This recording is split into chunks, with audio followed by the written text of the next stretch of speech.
Hey, happy holidays, everybody. Welcome back to the Up and Adam Show Christmas edition.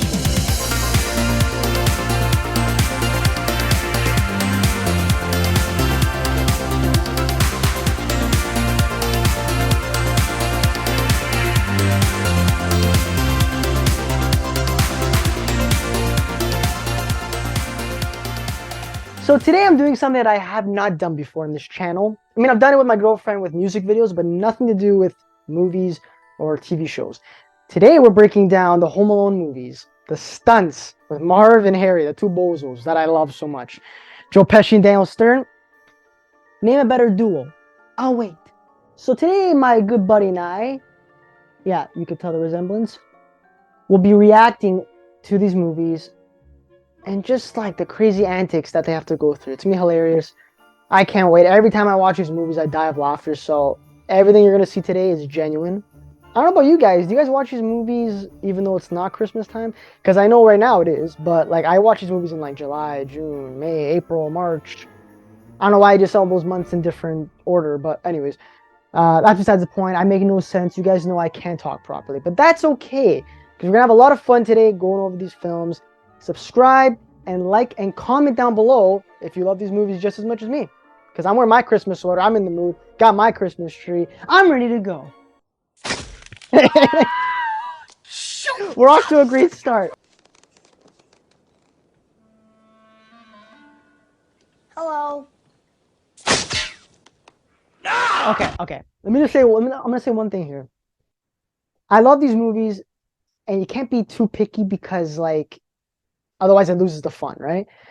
But just for the sake of this video, like think about it. If I was Marv, put my head through a little doggy door there, and I saw a kid pull a BB gun on my head, why would you just stand there and smile? I'd get the hell out of there. I would look at him, go, okay, and you pull out.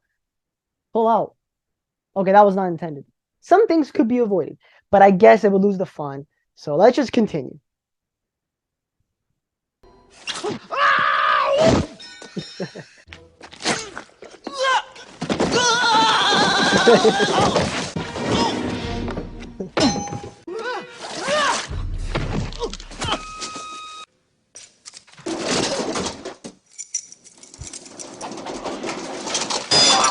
Oh, there was a thing I saw on BuzzFeed.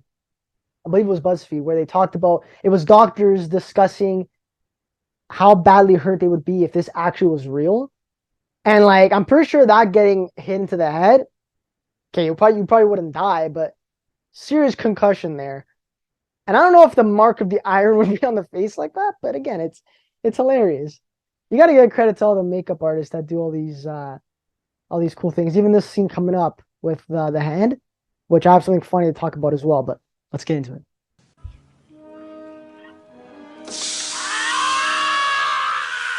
So, that scene with the hand, see how his hand was smoking?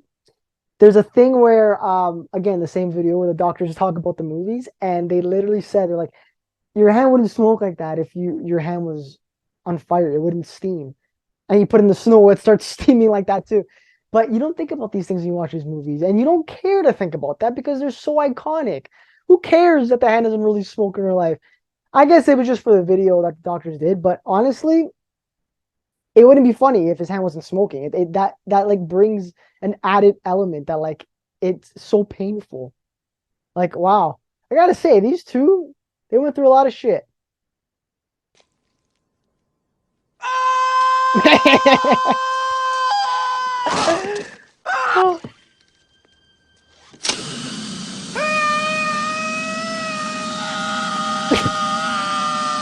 That is one of my favorite scenes of all time.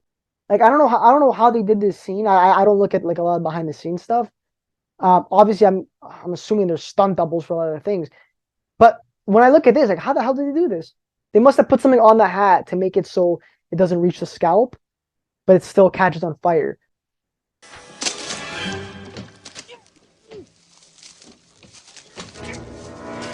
Now you're dead. Let me just say one thing. The best line, or one of the best lines of the movies. Marv, Harry, why the hell did you take your shoes off? Why the hell are you dressed like a chicken? This scene too kills me.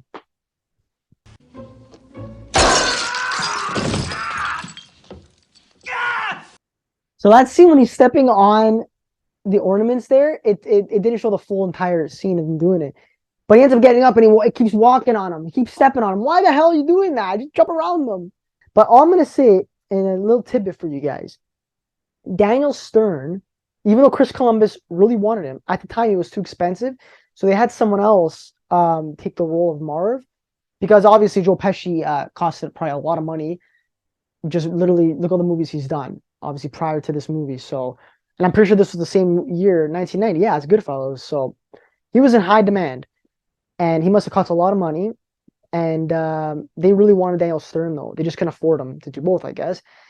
And they did a screen test, the actor and Joe Pesci. I don't know who the actor was, but they did it. And it did not work at all. So they called Daniel Stern and they just said, screw it, buddy, we got to put you in. And that was one of the best decisions ever made. Daniel Stern talks about it in interviews. He says, that movie changed my life. I'm so happy that other guy did not play Marv. Because that role, Daniel Stern was meant for you. Heads up!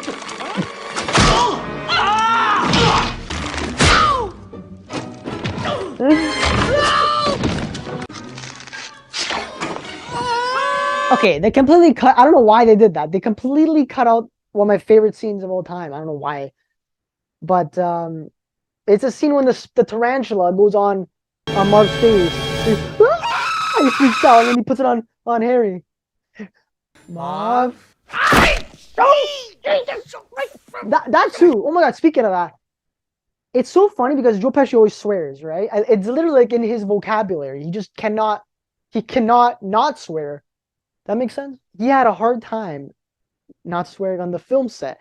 So that's why I'm pretty sure that's how that's how it came to life, essentially.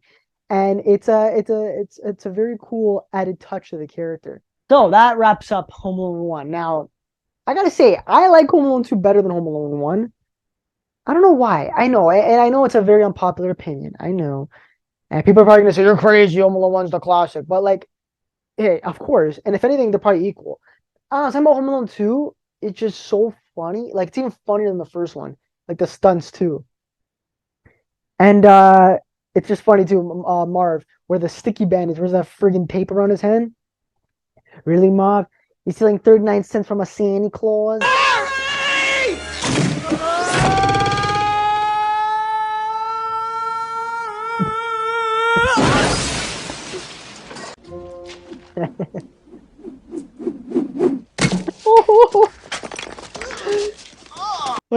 Wait. That's a perfect example of how the movie, like the actors have stunt doubles. There's no way Joe Pesci would do that. No way. I could be wrong. I don't know. Maybe he was flipping onto like a mat or something. I don't know, but I can't see him doing that. Like, are you freaking kidding me? What do you have fun here? Funny now. Oh, poor Marv.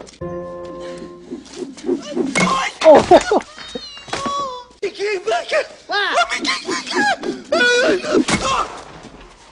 I hope you know if that actually happened in real life. Marv, dead. After the first brick, dead. From that height and that altitude, dead.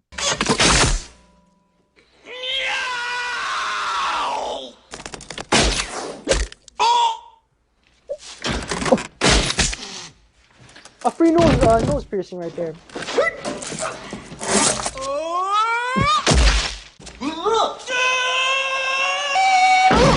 Come on, Marv. You're better than this. You walk into a abandoned looking house where they're having renovations, but whatever. It looks abandoned. I don't know what renovations they were doing. That looked like the whole house was a disaster. There's a friggin' hole in the floor. That's crazy. But anyways, how do you walk in and not see that? It's right there. It's like he just...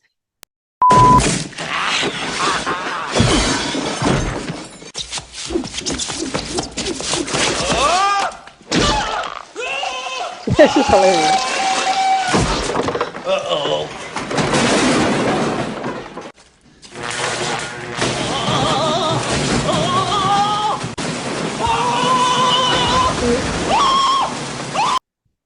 That's the best part of the movie. That right there is the best part of the movie.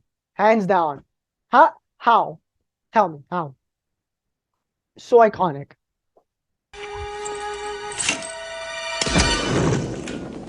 Oh, I forgot about this.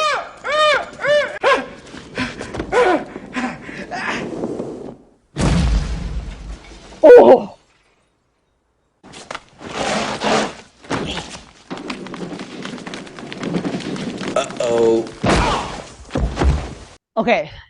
See, now after rewatching, I can see why probably people like the first one better. And they do this a lot of movies. They do a lot of the similar gags as the other one. That's similar to the one with the iron in the face. The torch burning his head is similar to the other one. I guess that's maybe why people kind of don't like it as much because it's very similar. But I don't know about you guys. It just makes me laugh just the same. It just I can watch it different variations and it's still funny like every time.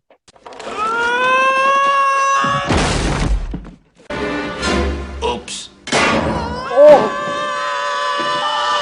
they think they're smart. I remember there was right before that. It was like it's like that's one, and then dodge it. That's two. All right, let's go. And then they see that happen. They think they're smart, but you don't be Kevin McAllister. That's for sure. He outsmarts anybody.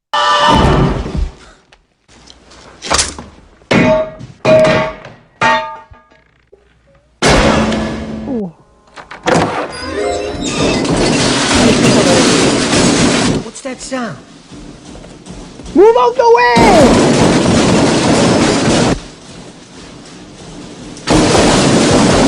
Alla Corenza.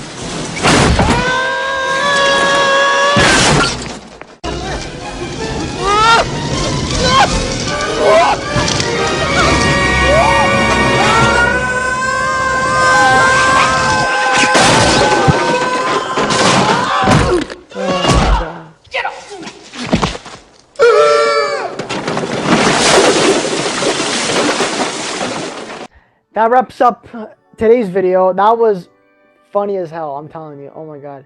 These two movies, the reason why we love them so much, and I gotta give a big credit, obviously, to the whole cast, but a lot of it to John Hughes, Chris Columbus, because John Hughes was one of those guys where look at movies like Breakfast Club, Ferris Bueller, all those movies. He makes young kids larger than life, and you'll hear about in the interview I spoke with Jerry Bannon, who plays Uncle Frank, or one of our lovable characters in the franchise here. But he's so funny. He was telling the same thing, how the actors, even though they were kids, it's almost as if like there's more depth to them than regular kids in a different movie. It's not just your regular comedy. There's a lot of dramatic stuff in this, sensible things. It just honestly they're more than a Christmas comedy. So with that being said, we're gonna wrap it up today. But I will see you guys in the next video. And again, subscribe, like, and comment down below. See you in the next one.